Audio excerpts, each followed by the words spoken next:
The fluorescent hum of a county jail at night, the way sound carries down cinder-block corridors, the smell of bleach and coffee left too long on a hot plate. A young black woman sits on a narrow cot, measuring the distance from her breath to the door, from the next footfall to the worst possibility. Many stories of power take place in wide-open rooms with flags and microphones. This one begins in a locked cell, where a uniform becomes both a costume and a claim. The night that follows will ask a question the law has often dodged. Does a woman's right to defend her body end when the state closes a door behind her? Her name is Joan, and she didn't come to this place to be a symbol. She came as so many, caught in the gears of minor offense and major poverty, only to find herself standing at the fault line where race, gender, and power clash. When the moment comes, she will choose survival. Afterward, a city, a state, and a country will be forced to decide whether her choice was a crime or a truth the law must finally learn to speak. Joan grew up in eastern North Carolina, where the flat horizon teaches your eye to love a straight line, and the seasons are measured in the labor of ordinary hands. In small towns and rural stretches, families held on through lean years, taught their children that dignity is a practice, that a good neighbor is a kind of savings account, and that sometimes the difference between making it and not is a knack for adding up small certainties against big unknowns. She learned early to respect numbers and the quiet satisfaction of getting them right. She loved the way a pencil on paper made a neat sound, and how a correct sum could calm a mind that had too many worries chasing it. School was a braid of refuge and risk, teachers who went the extra mile for curious minds, hallways that could turn on you if the wrong person thought you looked too proud for your place. The world around her wore its contradictions in plain sight. The signs that told you which door you could use had been taken down by law, but their ghosts still haunted the entrances and exits. Hiring said equal opportunity, but the back room said not you. People who had memorized the golden rule raised their children to be cautious about which neighborhoods to enter, which streets to cross, which faces to meet with a nod, and which to avoid. It was a time of transition, which meant a time of confusion for those who believed change should be smooth and easy, and a time of grim clarity for those who knew no power loosens its grip without a fight. Joan came of age in that seam between promise and practice, where the rule book reads one way and the game proceeds another. She learned not just to move through rooms, but to read them. Who stands where, who speaks first, who is listening and who is waiting to interrupt. By her early 20s, she was acquainted with the disappointments that shadow rural Southern life. For so many on the margins, underfunded schools, seasonal work that dried up just when a family needed the money most, the heavy hand of a court system that treats minor infractions like the whole story of a person. She had made mistakes, as young people do, and the cost of those mistakes weighed more on a black woman from a poor background than it would have on someone with a different last name and a different set of neighbors. The carceral system, idealized in civics textbooks as a neutral arbiter, met her as it meets so many, with a ready-made narrative and a limited imagination for her humanity. In that system's calculus, she was a problem to be managed. In her own calculus, she was a human being who had not given the world permission to rewrite the boundaries of her body. The broader context mattered. Across the country, the voices of women who had been assaulted and disbelieved were beginning to coalesce into a movement that insisted sexual violence is not a private shame, but a public harm. In black communities, this insistence had its own history. Whisper networks about men with power whose behavior was an open secret. Church mothers who bandaged other people's daughters and then smiled through Sunday service. Activists who knew that the fight against racism and sexism was not two fights but one complex battle, waged on many fronts. The 1970s were a time of both hope and backlash. Rights secured in one decade were relentlessly tested in the next. The courts were the site of 1,000 small revolutions and 1,000 quiet betrayals. Into that landscape, Joan's life moved, with the gravity of ordinary necessity, until one night changed the trajectory of everything. Night in a county jail is a slow drip thing. Conversations flatten into murmurs, footsteps into a metronome. The tension is constant and unremarked, like the hum of a refrigerator in an overworked kitchen. But some nights announce themselves. A shift in the air, a rearranging of molecules that puts the body on alert. On such a night, a white jailer stepped into Joan's cell. The door shut with the bland finality of a system that rarely needs to explain itself. He wore a uniform that said authority and a face that said something else entirely. I can have what I want. Survivors know the paradox that follows. Fear sharp as a blade and a cold clarity that catalogs everything. The smell on the breath, the scrape of fabric, the sheen of sweat on knuckles, the echo that doesn't belong in a corridor meant to run with silence. Words, when they came, were the kind that dress up violence as procedure, desire as right, coercion as request. He wanted what too many men had wanted from women like her: compliance without consequence. In a locked room where one person has the keys, the meaning of every gesture changes. The door, the uniform, the badge, the night, these are not neutral objects but participants in a ritual as old as patriarchy and as American as the courthouse itself. Joan did a calculation faster than arithmetic. The chances of surviving this moment if she complied. The chances if she didn't. The weight of previous nights and whispered warnings. The math mapped to a single answer. She would not be taken. She would not be made into a story told in the third-person, passive voice, in a file that no one ever sees. There was a struggle, the kind that looks like chaos from a distance, but feels inside the body, like the only path to breath. A weapon. Changed hands. Whether it was a knife or a makeshift blade, whether it had been carried by the man or found in the room. The crucial fact is simple. She used what was at hand to create space between his intention and her skin. In seconds that felt like hours, things that cannot be reversed took place. He was wounded fatally. She was alive. The room, which had been turned into a theater of his desire, became, at least for a moment, a place where her will mattered more. Violence is catastrophic even when it is self-defense. Survival leaves marks on the soul. She chose it anyway, because the alternative would have been a living death. Panic is one kind of instinct.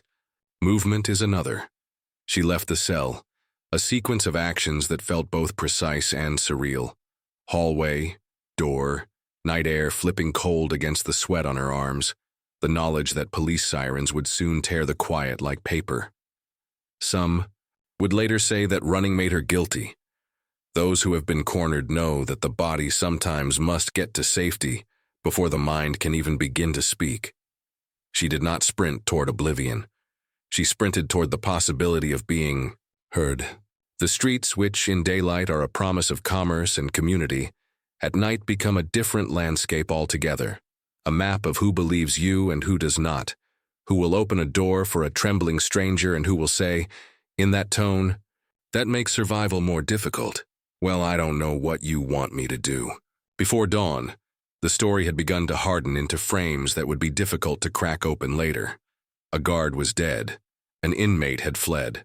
The room where it happened was a jail cell, which for too many people is a sufficient explanation.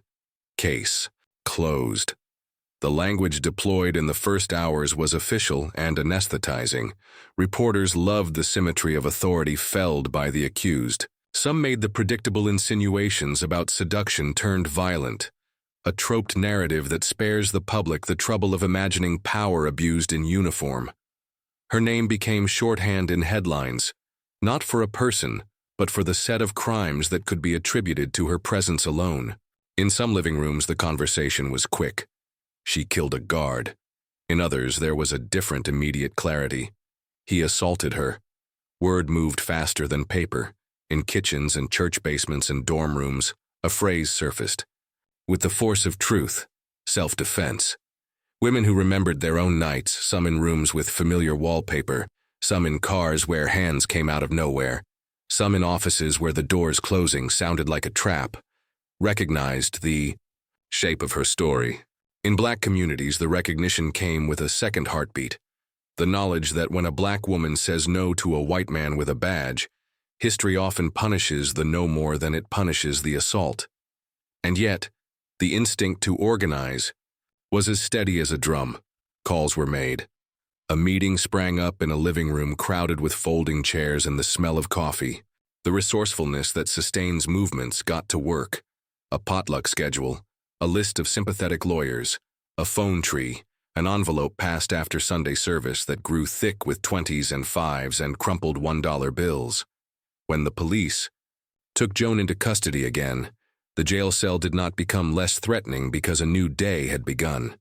The difference was that she now had a constellation of people orbiting her situation: neighbors, pastors, students, union members, women, who had fought similar battles in other towns, who refused the standard script. On the other side of locked doors, a narrative was being written that insisted any conversation about that night must begin with the reality of a sexual assault in a locked room by a man with power.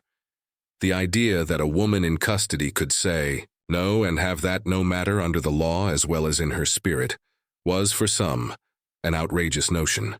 For others, it was long overdue. Courtrooms prefer tidy questions and tidy answers. Movements do not. The people who gathered around Joan understood that this case would not be decided on facts alone. It would be decided on whether a jury could imagine her humanity in a moment that the law had never tried to fully understand. So they did the work movements always do when a single life becomes a battleground for broader truths. They built a scaffolding of care and education. Teach-ins braided legal theory with lived experience. Community forums mapped the intersection of gendered violence and carceral power.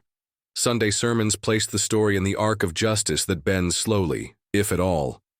University classrooms suspended their usual syllabi to talk about what it means when the state denies a person dignity inside its walls. The campaign worked on multiple fronts. One team focused on legal strategy, pushing for a change of venue to a place where the jury pool might actually reflect the demographics and consciences of a larger city rather than a small county, where the uniform carries a presumption of innocence larger than the person wearing it. Another team focused on resources: money for expert witnesses, forensics, travel, lodging for supporters who needed to be at the courthouse day after day. A third thread focused on media, not in a cynical way, but with a recognition that words, printed in the paper, become the water in which jurors, judges, and neighbors swim. Precision mattered. The difference between killed and defended was not a word choice. It was the whole case. At the heart of the struggle was a question so simple it shocked many in the legal profession to realize it had never been adequately addressed. Can a person in custody consent to sexual activity with a guard? The answer, in the moral universe of the movement, was axiomatic: no.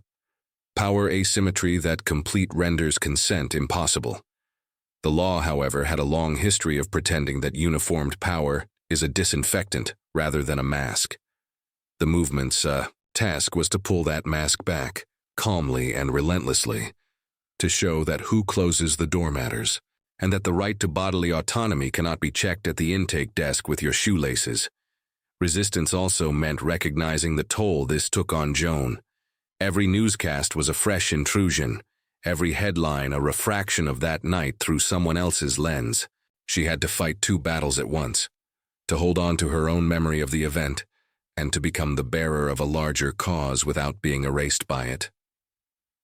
Advocates built a bubble of quiet around her when they could, reading to her from dog-eared paperbacks, sharing jokes that had nothing to do with jail or justice, reminding her that inside the wide world of this case, she was still allowed to be a person who liked a particular kind of music or a particular flavor of ice cream.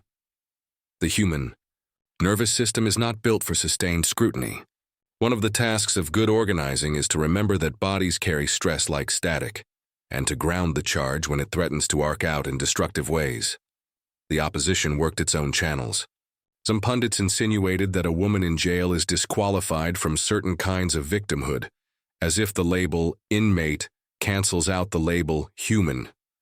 Others leaned on narratives of temptation and treachery that are older than the courthouse and just as ugly, that women fabricate stories to cover their misdeeds, that sex turns to violence only when a woman chooses violence, that if a man in a uniform does a thing in a room without cameras, the benefit of the doubt belongs to him.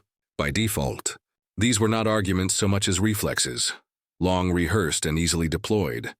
The movement met them not with outrage alone, but with education, statistics about sexual assault in detention, testimonies from formerly incarcerated women, expert analysis of the dynamics in institutional settings where power is total and oversight is thin.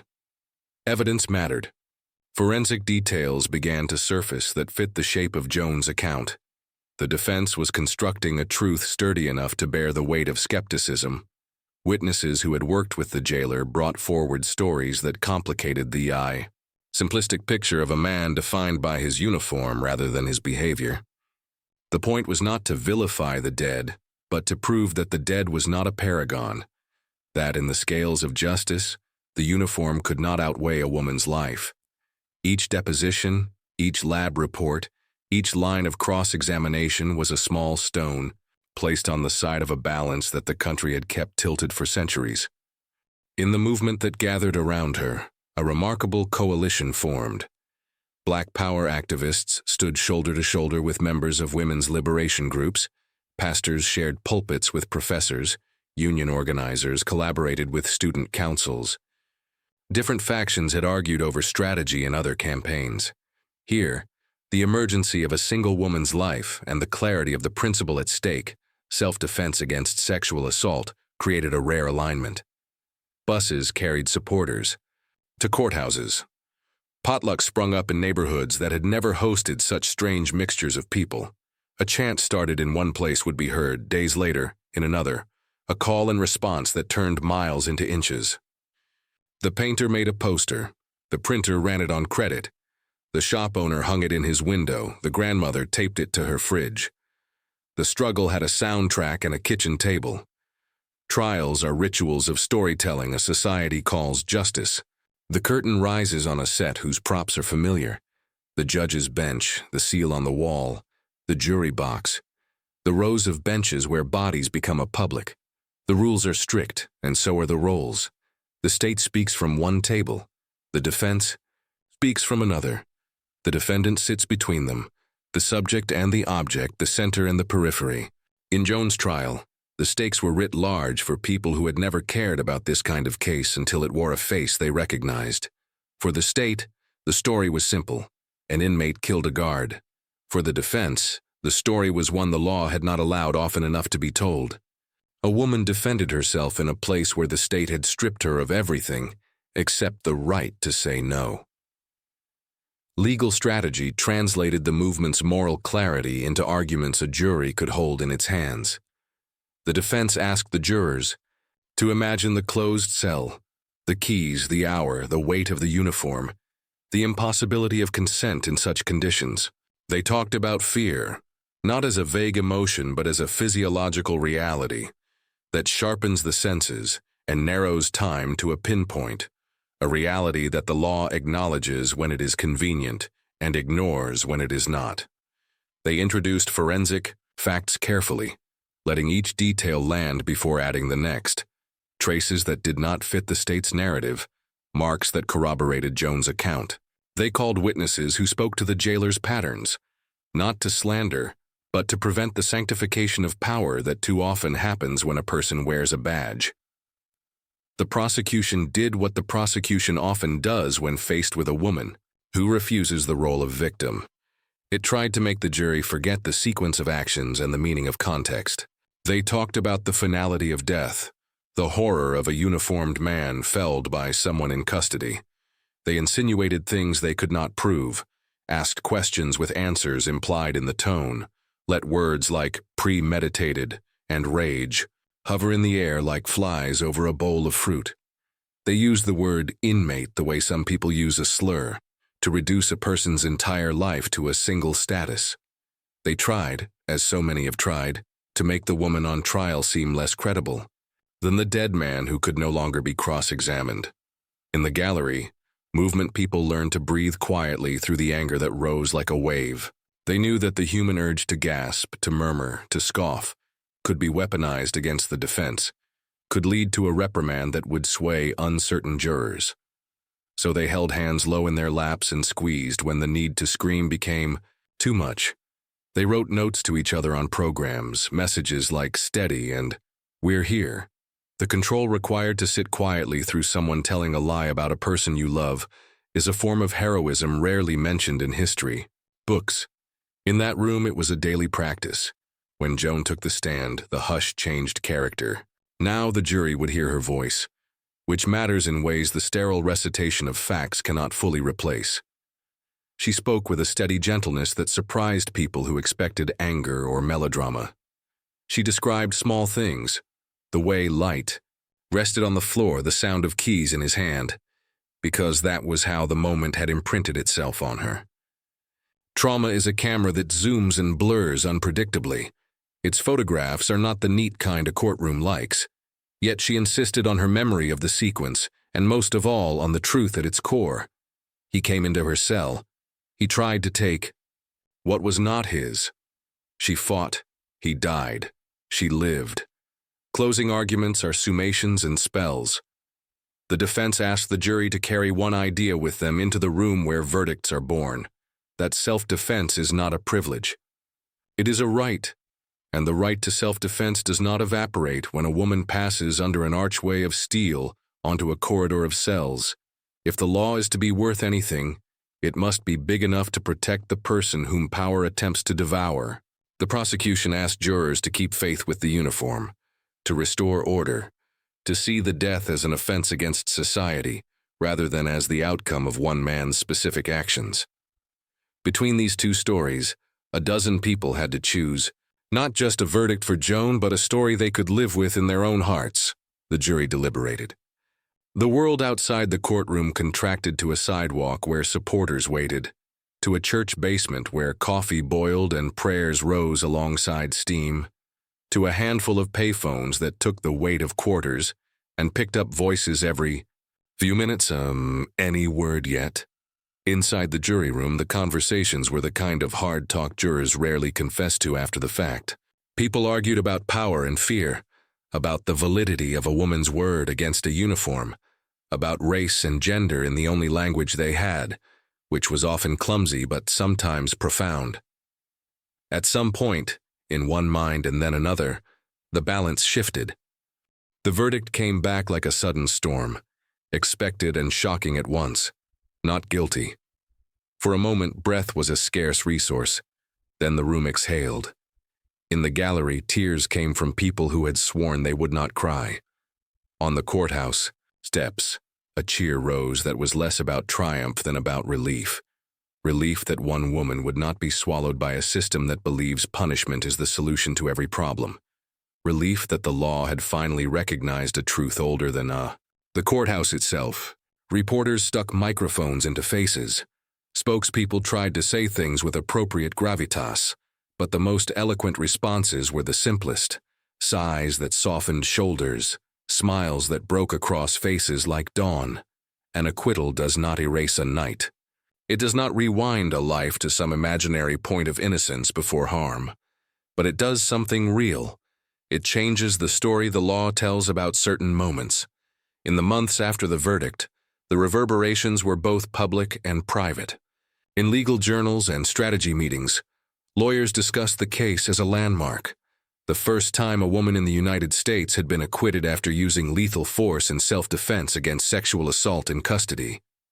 Prosecutors in faraway counties adjusted their calculations about what kinds of cases to bring and how to frame them.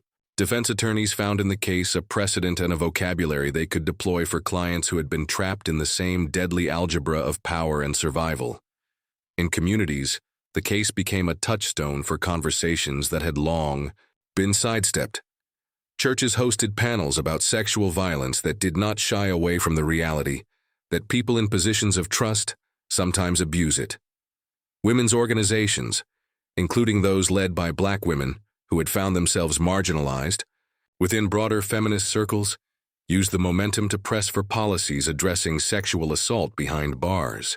Journalism started to take more seriously the reporting of violations inside institutions where cameras did not usually go. The wider culture, still skittish around any candid talk of carceral sexual violence, nevertheless had to learn to hear. A new sentence spoken aloud in public spaces: A woman in a cell is still a person. Her no still counts. For Joan, resolution was quieter and more complex. Freedom did not lay out a red carpet. It opened a door into ordinary life with extraordinary attention attached. She had to find a way to be a person again, a neighbor, a shopper, a friend who could sit on a porch in the evening and talk about small things without feeling she was wasting borrowed time. She had to develop a ritual of reclaiming her body from a state that had presumed to own it. Some days, that looked like long walks. Some days, it looked like cooking a meal whose smell could fill a house in the way that only joy does. Some days, it was the simple act of a hot bath and a locked bathroom door, a boundary blessed by steam and silence. She was asked often to tell the story. Sometimes she said yes. Often she said no, because a life must be more than its turning points. When she did speak, she spoke with humility that never slid into minimization. She was clear about what happened and about the work the movement did to secure her freedom. Unwilling to be made into a solitary hero, and equally unwilling to let herself be turned into a cautionary tale. When young women, black, white, and brown, wrote her letters about their own assaults, she wrote back as variously as circumstances allowed, sometimes with a long reply, sometimes with a small card that said simply, "I believe you." The case seeded policy conversations that would bloom much later. The decades that followed saw increasing public acknowledgement of sexual abuse in detention and the eventual development of national standards to combat it. Such reforms did not arise from one case alone, but the story of a woman who defended herself in a locked room played its part in the slow assembly of a vocabulary and political will that could name the harm and propose remedies. In professional trainings for correctional officers, modules began to include sections on power dynamics and sexual misconduct. In watchdog organizations, staffers learned to spot patterns that repeated from county to county. In law schools, casebooks that once ignored such facts began to include them. The legacy of the case also altered the stories communities told themselves about their capacity to act. The coalition that formed, across race, across gender, across ideology, left relationships that outlasted the trial. People who had met at rallies kept each other's phone numbers. A minister who had never invited a feminist organizer into his pulpit did so again. A women's group that had not prioritized issues of incarceration began to show up at public hearings about jail conditions. The muscle memory of showing up together for one woman translated into the ability to show up together for others. The outcome had taught a simple and complicated lesson, that a society's reflex to doubt women, and to doubt black women especially, can be retrained, but only by sustained effort and the willingness to learn in public. Meanwhile, those who had opposed the verdict retreated to the places where grievance thrives. Rumors flourished, misrepresentations calcified. In some corners, the case became proof of a narrative that the world was tilting too far toward leniency, code word in that era for something more primal, the loss of unquestioned authority for those who had long enjoyed it. To that, the movement offered a different kind of proof, of the cost of unchecked power, of the necessity of boundaries that even a badge cannot cross, of the meaning of justice when it is not merely punitive but protective. The contrast continued. To define debates in town halls and state houses across the nation, Joan's story diffused into culture in other ways. A poster taped in a college dorm became a conversation starter for decades of students who needed a legend of survival that wasn't folklore, but testimony. A book assigned in a course on law and gender wove her case into a fabric of others, teaching young lawyers that precedent has a pulse. A play staged in a black box theater gave the audience a cell door and a woman's voice in darkness, forcing them to feel the confines of a small space and the enormity of a woman's decision. These were not celebrations so much as rituals of remembrance, carefully maintained so that the next generation would inherit more than a headline.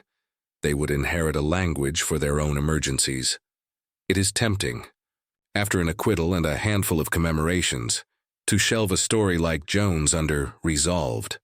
But the point of her story is not that justice came once and will therefore come again. The point is that justice had to be made by human hands under pressure, against the grain of long-taught reflexes, and that it will need to be made again tomorrow. If you have listened this far, let the lessons lodge in you. First, believe what power tries to make unbelievable, that assault can happen anywhere, and that uniforms are not talismans against sin. Second, anchor your empathy in action. Listening is the beginning, not the end. Ask your community whether the rights we honor on paper reach the people behind locked doors. Push for oversight that has teeth, and for training that is not a box checked but a mind changed. Fund the organizations that protect those whose voices do not travel easily across Cinderblock. Third, teach. In classrooms and living rooms, in youth, groups and union halls, make space to tell the stories of women who refuse to disappear themselves for the comfort of others. Give young people the tools to see the world not in binaries of good and bad, but in the nuanced calculus of power and consent, of fear and courage, of law and life. Fourth, vote. Policy is how we render our convictions into structures, and structures are the shapes that hold or hurt our neighbors. Demand that the people you elect understand both the letter and the spirit of protecting those in custody from predation. Finally, take this with you. No door can make you less human. No badge can make a harm holy. No verdict can restore what was lost in a night, but a verdict can tell the truth about what a life is worth. Joan's story is not an invitation to romanticize violence. It is a demand to recognize survival. Her decision in a cell saved her life and redirected the law's gaze. The movement's decision to show up transformed a private nightmare into a public reckoning. Together, they modeled a way forward. Not easy, not neat, but real. The drumbeat. At the heart of this story is steadier than sirens and louder than whispers. A woman's body belongs to her, in the sunlight of a street and in the fluorescent hush of a cell, without exception, without apology. Carry that beat with you. Let it set the pace for the steps you take after this story ends. And when the next case comes, because it will, be among the first to answer the call, to stand in the hallway outside a courtroom, to hold space in a pew, to offer a ride or a meal or a donation or a prayer. That is how we honor a verdict that, said once with the weight of the state behind it, not guilty. That is how we keep saying with the weight of our lives, not silent.